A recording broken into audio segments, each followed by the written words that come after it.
Ya ves tú cuán fácil es tergiversar la enseñanza. Tú lo haces con el corazón sencillo y sincero. Pero después que tú digas eso, otro fulano la tergiversa un poquito más.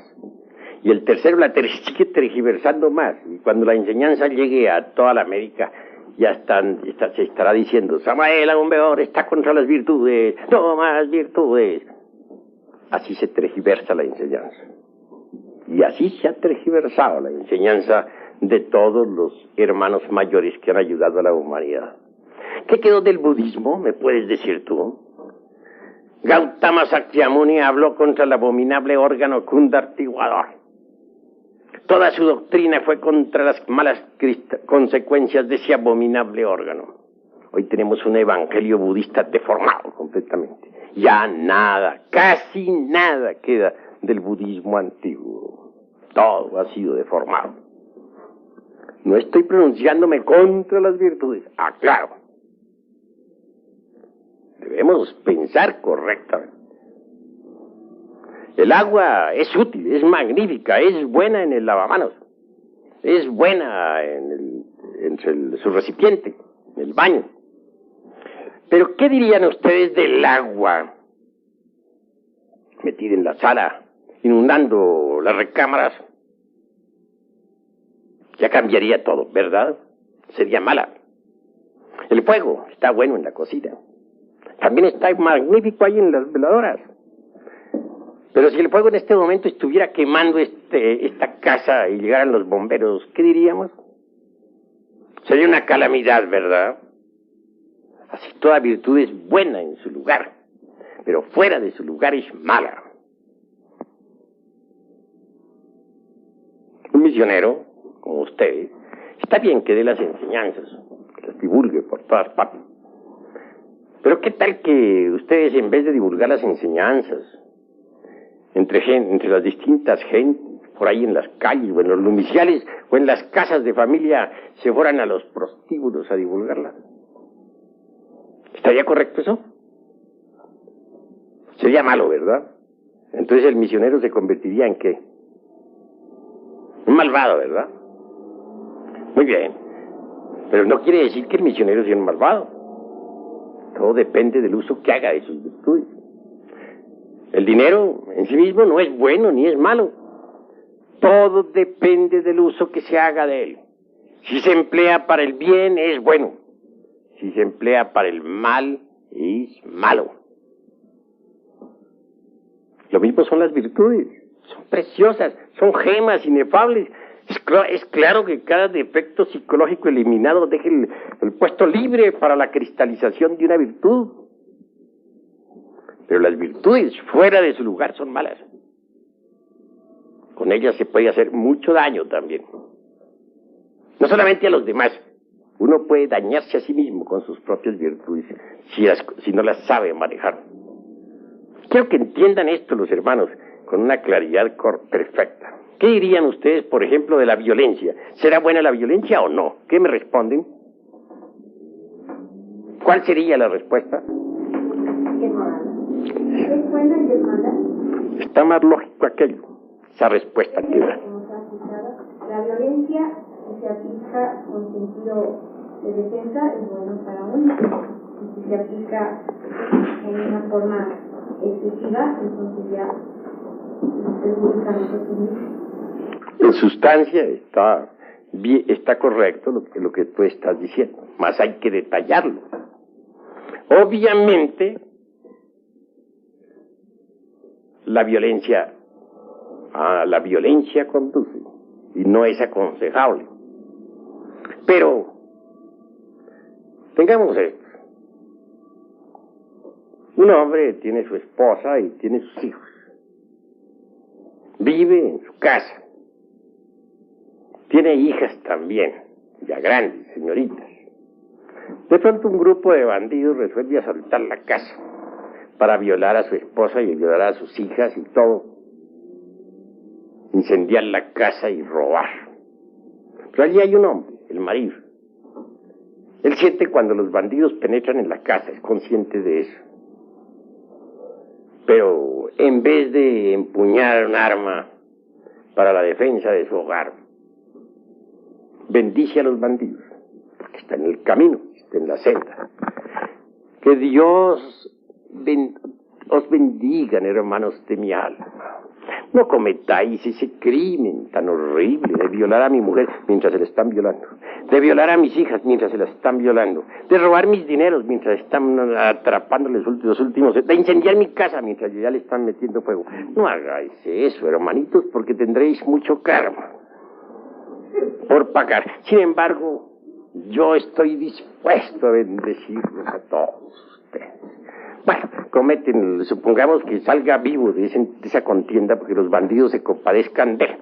Bueno, ¿cómo quedaría ese hombre ante las autoridades y ante la divinidad? Las autoridades creo que lo juzgarían por cómplice del delito. Hay un delito, eso está ya visto en el Código Penal. Ese hombre merece la cárcel, ¿verdad? Por cobarde y porque se ha convertido en cómplice del delito. Es obvio que merece la cárcel. Se ha convertido en cómplice. Es un cobarde. Entonces, ¿cuál es el deber de ese hombre ahí? Está en la senda, es iniciado, quiere ser Mahatma y no sé qué más. ¿Cuál es su deber? Pues morir en el campo de batalla. Defender su familia como dé lugar. Morir peleando. Pero morir. Si le tocó morir, morir. Cumpliendo con su deber de hombre. Ese es su deber. Lo que diríamos, por ejemplo, de un militar. Y aquí tenemos a nuestro hermano, Teniente Coronel Moisés Rodríguez Tapias. ¿Qué diríamos, por ejemplo, qué diría nuestro hermano que es militar? Que de pronto la patria está amenazada, vienen los gringos a invadirnos, a saquear, violar, incendiar, robar, y el ejército dice, no, ya no peleamos más, Dios bendiga a todos estos invasores, si queman, allá será su karma, que Dios los bendiga, nosotros no peleamos, se cruzan de brazos a dar bendiciones y a orar por los bandiditos que están atacando. ¿Qué se diría de un ejército así? ¿Cómo? Alta traición. Eso es obvio. Alta traición. Condenable no solamente por los jueces de la tierra, sino por la divinidad. ¿Cuál es entonces el deber del ejército en ese momento? Defender. Hay que usar las armas. De manera que las armas en sí mismas no son ni buenas ni malas, todo depende del uso que se haga de ellas. Si se emplean para el bien son buenas, pero si se emplean para el mal son malas. Todo depende. Así pues, esto de las virtudes es algo que hay que reflexionar muchísimo, porque con las virtudes también no solamente se puede dañar a otros, sino dañarse a sí mismo. A ver, va a preguntar algo el hermano. Yo no he entendido en el Ramayana por qué Krishna incita a Arjuna a que pelee contra el Kali. No he sabido interpretar eso. Que dice que no importa que lo mate, no se acaba la no lo entiendo. Bueno, que viva Krishna y con sus ánimos que le da a Arjuna y que vive esa pelea contra los parientes, maravilloso. Yo mismo estoy de acuerdo, vamos a pelear contra todos los parientes, desenvainemos la espada y vamos contra todos. Pues, ¿sabes tú cuáles son esos parientes? Pues son todos los agregados psíquicos que en nuestro interior cargamos. Contra ellos hay que pelear y muy duro aunque nos duela. Son nuestros parientes, pero hay que darle chicharrón y ni modo. A ver, hable pues. ¿Qué interpretación se le puede dar? ¿Cómo? ¿Qué interpretación podemos dar a la enseñanza evangélica de que se dan en una mentira con la otra? Eso sí, yo les aseguro que si alguien viene y me suena, pero yo le pongo la otra para que me suene más duro. No hay problema. Pero si tengo un grupo de niños aquí juntos, o si estoy de guardián aquí del templo, estoy ocupando, por ejemplo, el puesto del hermano y en ese momento llegan un grupo de bandidos a darle chicharrón a ustedes, yo ahí me la juego. Para eso está la espada, y si me salen adelante, bueno, yo muero en el campo de batalla. ¿Cuál es el deber de un guardián del templo? Dime a ver. Respuesta. Aún con la vida, las personas que están guardiadas. Correcto. Tú en este momento eres guardián del templo. Si en este momento alguien viene a atacarnos, vienen las multitudes, viene el vandalaje a atacar a estos hermanos, tú tienes que perder tu vida ahí si hay necesidad. Porque ese es el guardián del templo. De manera que entonces, una cosa es una cosa y otra cosa es otra cosa. Una cosa es que nosotros bendigamos a nuestros enemigos, que devolvamos bien por mal, que pongamos la mejilla derecha para que nos suenen más duro. Y otra cosa es cumplir con nuestro deber cuando llega la hora de cumplir, de defender, saber defender a los que están a nuestro cargo. ¿Entendido? ¿Hay otra pregunta? Sí, hermano. Hablando de las virtudes, se puede considerar que en muchos casos una virtud puede crear dependencia psicológica. Pues la virtud, cuando no se sabe usar, puede crear dependencias psicológicas, puede convertirlo a uno en tirano, puede hacerle a uno dar un paso en falso, etc. Por ejemplo, ¿cuántos jueces que tuvieron la virtud del cumplimiento de su deber en épocas de la Revolución Francesa enviaron a los inocentes al cadalso? Hubo verdugos que su deber era decapitar a muchos en la guillotina. Y cumplieron con ese deber que ellos tenían, con la virtud del deber, y los decapitaron. Hicieron caer en la cuchilla sobre sus pescuezos. ¿Está eso correcto? De manera que entonces, ¿qué? Hay que aprender a manejar las virtudes. No es que sean subestimables, son gemas preciosas, afloran en nosotros conforme los agregados psíquicos van siendo eliminados. Pero cada cosa en su lugar. Ya dijimos que el fuego está bueno en la cocina, pero no en la sala. Y que el agua está bien en el lavamanos, pero no está bien que invada las recámaras. Una cosa es buena, una virtud es buena en su lugar, mala fuera del lugar. Eso es todo. Hay que ser más equilibrados, más reflexivos, más maduros. Eso es obvio. Por ejemplo, la antipatía mecánica. Es absurda. Pero de nada sirve que luchemos contra la antipatía mecánica. De nada sirve, por ejemplo, que digamos, esta persona me cae gorda. Pero como estoy en la gnosis, voy a ver cómo me amo amigo de esa persona y forzarse y sonreírle artificiosamente, y resulta que esa sonrisa resulta más que sonrisa, una mueca trágica. No, lo que hay es que hacerle la disección a esa antipatía mecánica, a ver por qué nos cae gorda esa persona. Esto requiere mucha autorreflexión, mucha autoobservación psicológica, mucha meditación, y al fin venimos a descubrir la causa. Una vez que hayamos descubierto esa causa, la desintegramos con ayuda de la Divina Madre Kundalini, con ayuda del fuego sagrado. Entonces aflora en nosotros la virtud de la simpatía hacia esa persona. Una virtud, simpatía hacia esa persona que antes nos caía gorda. Hay que hacerse pues conscientes de todo, vivir una vida consciente, una vida más madura, menos mecánica. A ver, hermano. Maestro, la virtud se puede aprender. ¿Aprender? Pues hombre, jamás. Esas son gemas preciosas o flores del alma que nacen en nosotros cuando hemos eliminado tales o cuales defectos psicológicos. Tengamos, por ejemplo, que eliminamos nosotros la ira, surge en nosotros la dulzura. Que eliminamos la lujuria, en su reemplazo sí surge la virtud de la castidad. Que eliminamos el odio, en su reemplazo surge la virtud del amor. Y conforme vayamos eliminando estos defectos psicológicos, las virtudes van surgiendo en su lugar. Por eso decimos que necesitamos cristalizar alma en nosotros. Y el alma es puro fuego universal. Es fuego. Ese fuego divino, ese fuego inefable debe ir cristalizando poco a poco en nosotros.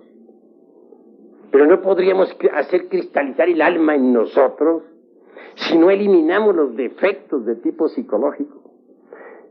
A medida que vayamos eliminando cada agregado psíquico, en su reemplazo irá cristalizando ya una virtud, ya un poder, ¿no?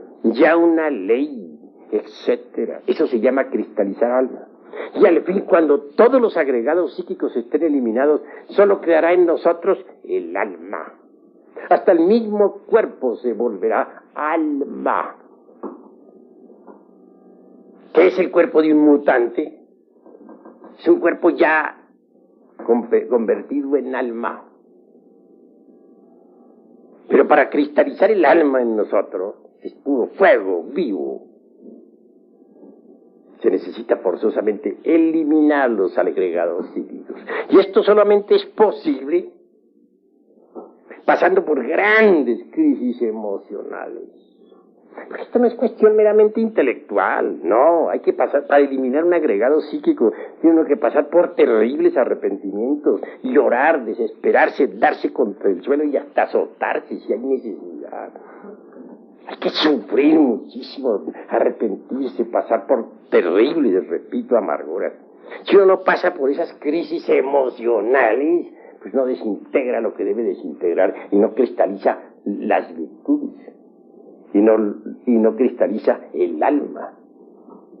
Pero cuando uno logra cristalizar el alma y se convierte todo en alma, entonces resplandece gloriosamente. Es una llama más de la gran hoguera, ardiendo entre la aura magnífica del universo. Así nos enseña la doctrina del fuego. Y así debemos nosotros comprenderlo. ¿Alguna otra pregunta? Eros es el fuego, y la Madre Divina es fuego también en nosotros.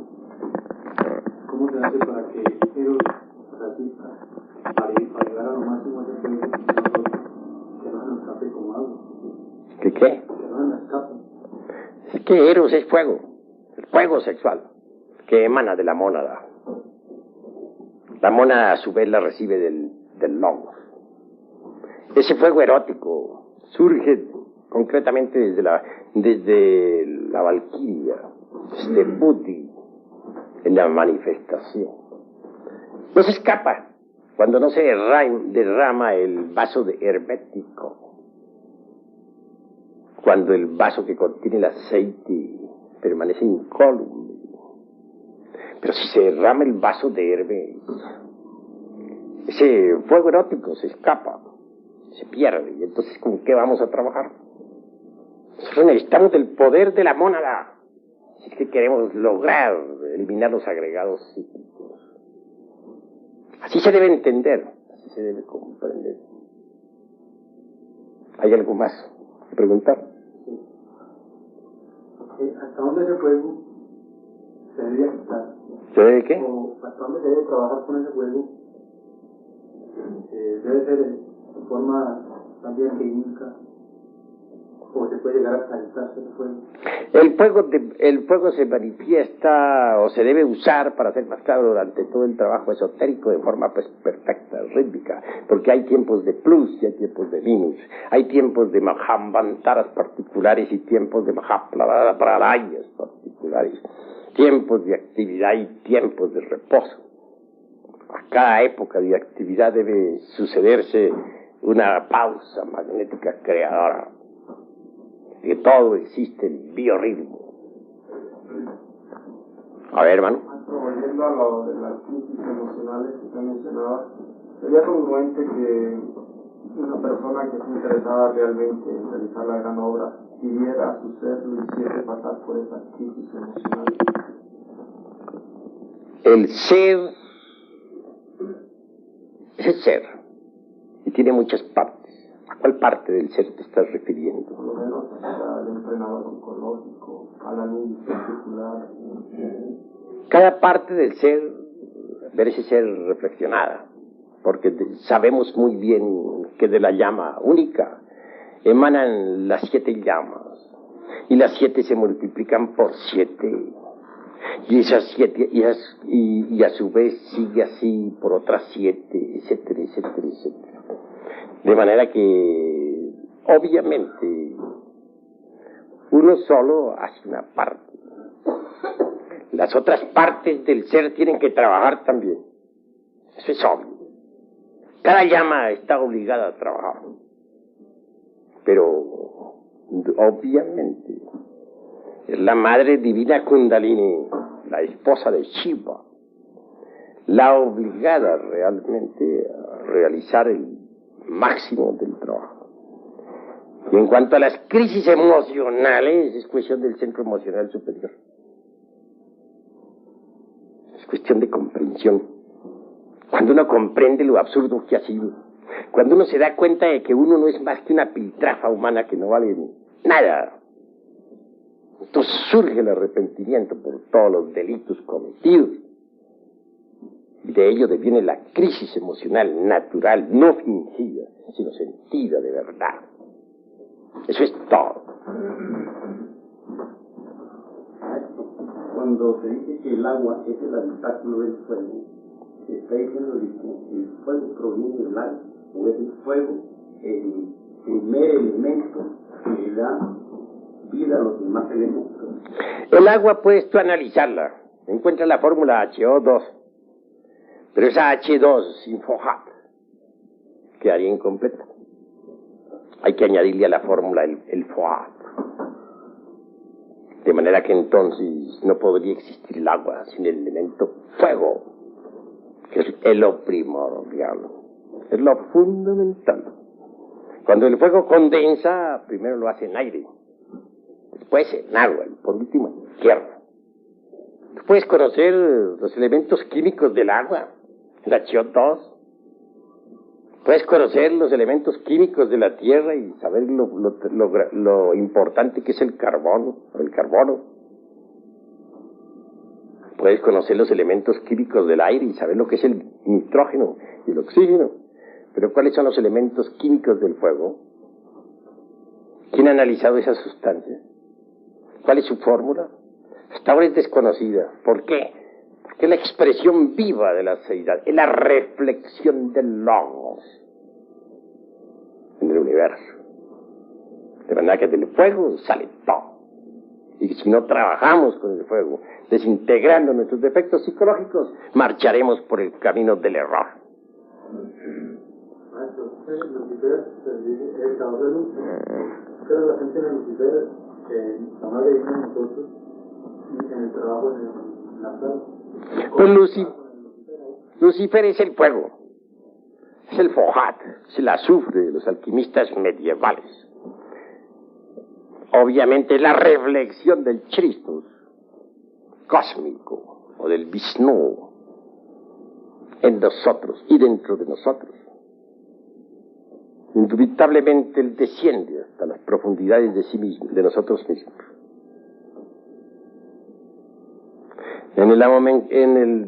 En cuestiones de esoterismo crístico decimos que es el diablo cuando todavía nosotros no hemos eliminado los agregados, porque en él se refleja entonces todos nuestros defectos.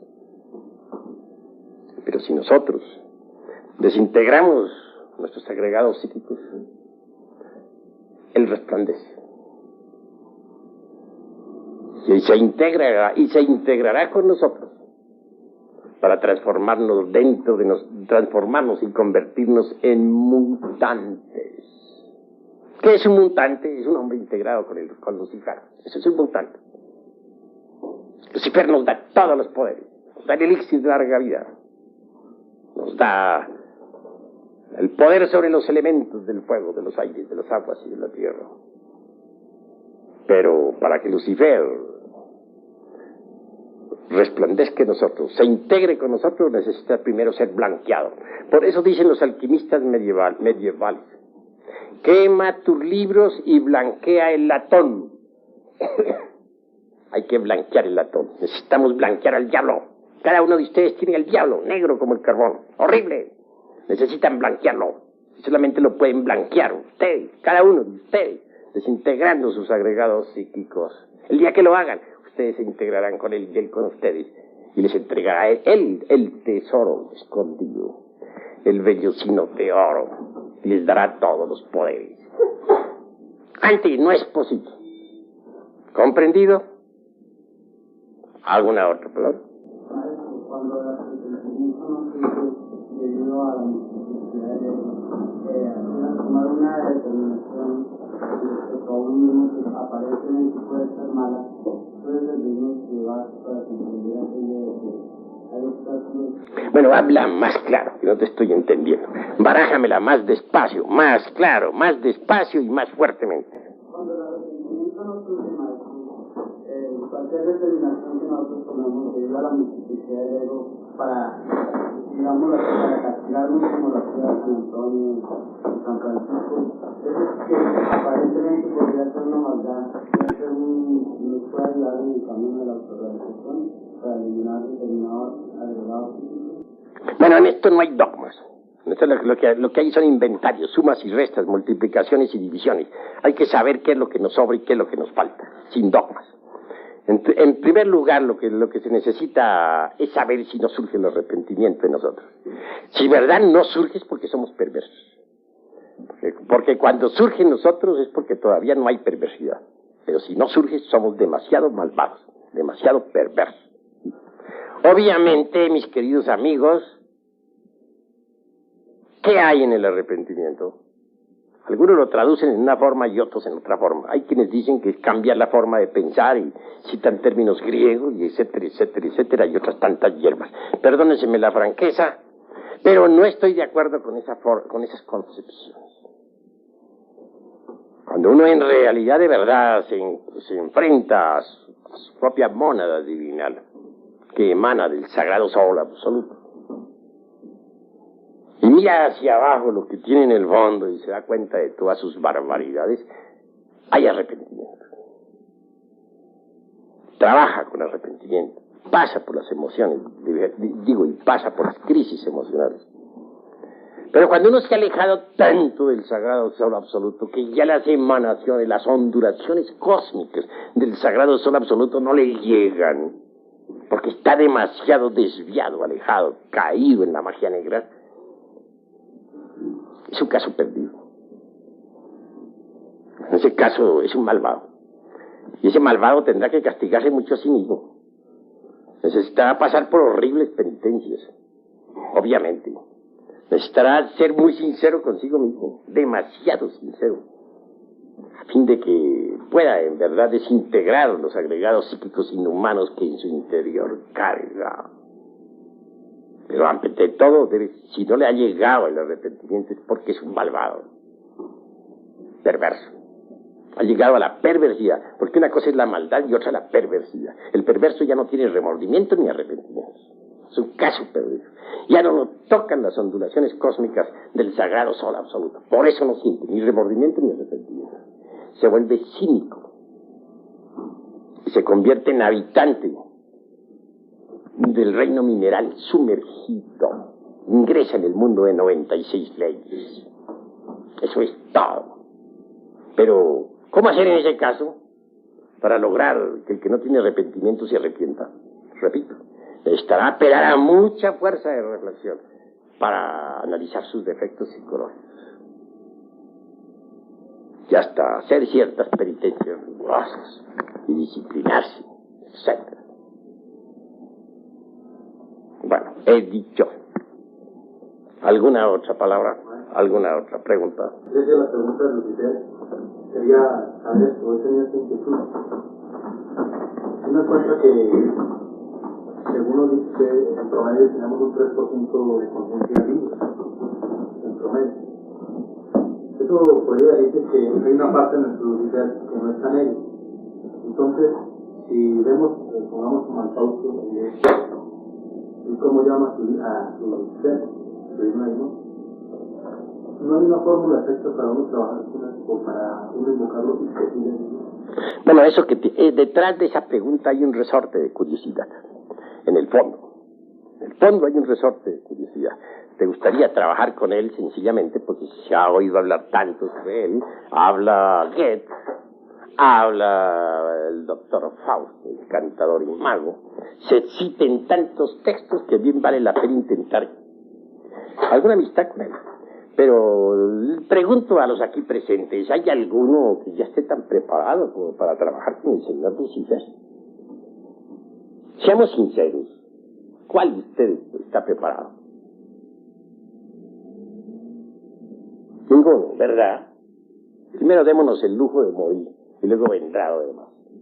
Padua bien sabemos que es un gurú que vive en el mundo de la mente cósmica y que ayuda a la humanidad.